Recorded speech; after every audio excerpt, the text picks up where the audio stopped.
क्या तीसरा विश्व युद्ध जल्दी होने वाला है? ज्यादातर बड़े उद्योगपति अपने शेयर्स बेच के पैसा इकट्ठा करके बंकर बनवा रहे हैं। नाटो की सेना यूक्रेन में इकट्ठी हो रही है और ऊपर से 5वीं बार इलेक्शन जीतकर रशिया के राष्ट्रपति बनते ही पुतिन की ये चेतावनी दुनिया के लिए नई टेंशन लेकर आई है, जो ये संकेत दे रही है कि तीसरा विश्व युद्ध जल्दी होने वाला है। रशिया के राष्ट्रपति पुतिन ने अपने विक्ट्री स्पीच में अमेरिका और वेस्टर्न देशों को चेतावनी देते हुए कहा कि यूक्रेन के मामले में वेस्टर्न देशों को इंटरफेयर नहीं करना चाहिए और न ही वहां डायरेक्ट नाटो सेना भेजनी चाहिए।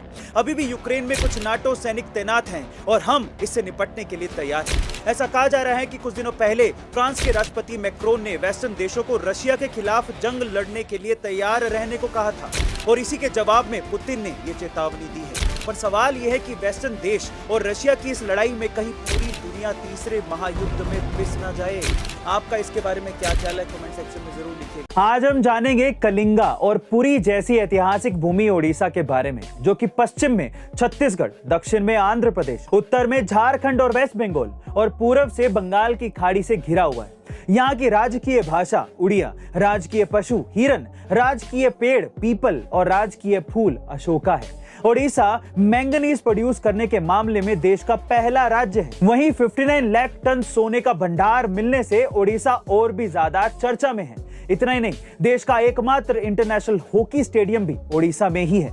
इसके साथ ही पुरी का जगन्नाथ मंदिर, कोणार्क का सूर्य मंदिर और लिंगराज मंदिर भी ओडिशा में ही है। वैसे गाइस, आपको ओडिशा के बारे में सारे तथ्य जानकर कैसा लगा? साल 1918 में जापान के एक बेहद ही गरीब शख्स ने जुगाड़ तुगाड़ करके एक अनोखा इलेक्ट्रिक सॉकेट बनाया, जो कि अपने आप में एक बड़ा इन्वेंशन था। पर जब वो सॉकेट को अपनी कंपनी के मालिक के पास लेकर गया तो मालिक ने उस सॉकेट को एक वाहियात आइडिया बताकर नजरअंदाज कर दिया था। लेकिन उस शख्स को अपने इन्वेंशन पर पूरा भरोसा था, इसलिए वो सॉकेट को बाजार में बेचने चला गया, जहां पहले लगभग सब ने सॉकेट को एक घटिया आइडिया बताकर खरीदने से मना कर दिया। लेकिन तब भी उसने हार नहीं मानी और वो कोशिश करता चला गया और एक दिन एक इलेक्ट्रिक कंपनी को उसका सॉकेट बहुत ज्यादा पसंद आ गया, जिसके बाद उस कंपनी ने ना केवल वो सॉकेट खरीदा बल्कि उस शख्स को ऐसे ही 1000 सॉकेट बनाने का ऑर्डर तक दे दिया। बस फिर क्या था, देखते देखते उसने अपनी एक छोटी सी कंपनी खोल ली, जो कि आज के समय एक बहुत ही बड़ी कंपनी हो गई है, जिसका नाम है पैनासोनिक और उस बंदे का नाम है कोनोसुके। वैसे गाइस, क्या आप इसके पहले तक पैनासोनिक की सक्सेस स्टोरी जानते थे? और अगर इस 1 मिनट की वीडियो में इंडिया के 5 सबसे हाईएस्ट पीक के बारे में जानेंगे, जिसमें नंबर 1 पर आता है K2, जिसे हम गॉडविन ऑस्टिन के नाम से भी जानते हैं, जिसकी ऊंचाई 8611 मीटर है और यह पाक ऑक्यूपाइड कश्मीर वाले हिस्से में मौजूद है।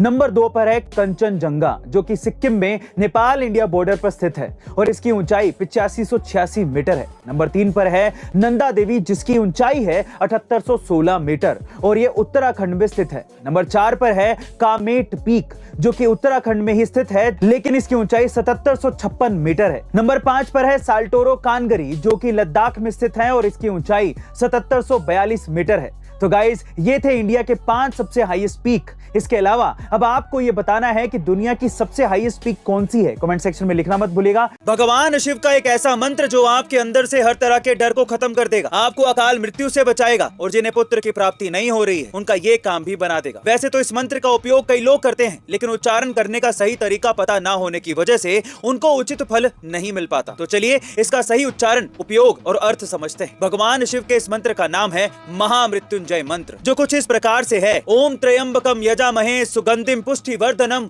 उर्वारुकमिव बंधनान मृत्योर्मुक्षीय मामृतात्। अर्थात हम 3 नेत्रों वाले भगवान शिव की पूजा करते हैं, जो हर श्वास में शक्ति का संचार करते हैं और जगत का पालन पोषण करते हैं। महामृत्युंजय मंत्र उच्चारण से उचित फल पाने के लिए रुद्राक्ष की माला से ही इसका जाप करना चाहिए। अगर आपको भय से मुक्ति चाहिए तो आपको 1100 बार इस मंत्र का जाप करना होगा और अगर आपको रोगों से मुक्ति चाहिए तो 11000 बार इस मंत्र का जाप करिए। इससे अकाल मृत्यु से बचाव भी होगा और कुंडली के बुरे दोष भी खत्म हो जाएंगे। गाइस, आपको इस मंत्र के बारे में जान के एक बार भारत के एक जवान को एनडीए एग्जाम के एक इंटरव्यू में पूछा गया कि भैया आप एनडीए क्यों ज्वाइन करना चाहते हो, तो उस जवान ने जवाब दिया कि मुझे परमवीर चक्र जीतना है। सिलेक्शन के बाद जब उस जवान की जम्मू कश्मीर में पोस्टिंग हुई तो कारगिल युद्ध में उसे खालू बार पोस्ट जीतने के लिए भेजा गया। उस जवान को यह बात पता थी कि ऊपर से पाकिस्तानी फौज उस पर गोलियां बरसाएगी, लेकिन फिर भी भारत माता का नाम लेकर वो जवान आगे बढ़ता गया। पोस्ट तक पहुंचते पहुंचते उसे काफी गोलियां लग चुकी थी, वो घायल हो चुका था, लेकिन भारत माँ का ये वीर जवान पोस्ट जीत कर ही माना। गोलियां लगने की वजह से जब वो आखिरी सांस ले रहा था